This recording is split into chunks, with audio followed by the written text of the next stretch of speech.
महाराष्ट्र के chief minister Devendra Fadnavis ने Congress MP और लोकसभा में अपोजिशन लीडर राहुल गांधी के उस इल्जाम को मुस्तरद कर दिया कि महाराष्ट्र में असेंबली इंतखाबात के दौरान कई एक धांधलियां की गई हैं।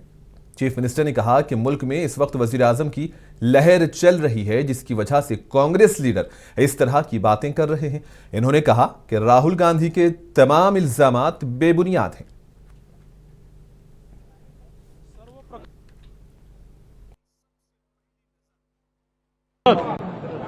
एक प्रकारे ग्रीन बिल्डिंगचा सर्वोत्तम नमुना त्या ठिकाणी आहे।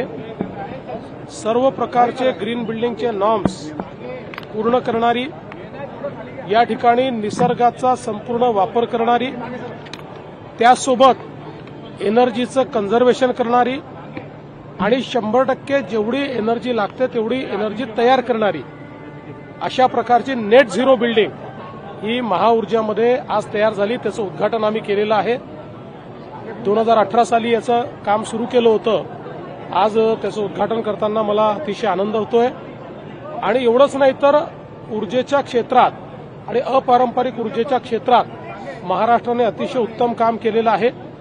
विशेषतः कृषी पंपांच्या संदर्भात आपण जर बघितलं तर गेल्या 1.5 वर्षामध्ये 2 वर्षामध्ये महाराष्ट्राने 5 लाख पंप लावलेले आहेत। संपूर्ण देशामध्ये 4 लाख पंप लागले आणि एकट्या महाराष्ट्राने 5 लाख पंप लावलेले आहेत।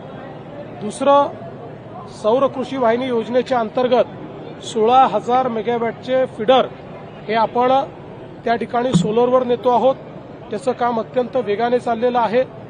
डिस्ट्रीब्युटेड पद्धतीनं हा एशियातला सगळ्यात मोठा प्रोजेक्ट आहे, जो आपण 2026 पर्यंत पूर्ण करणार आहोत। एक अजून टार्गेट आहे की 2025च्या डिसेंबर पर्यंत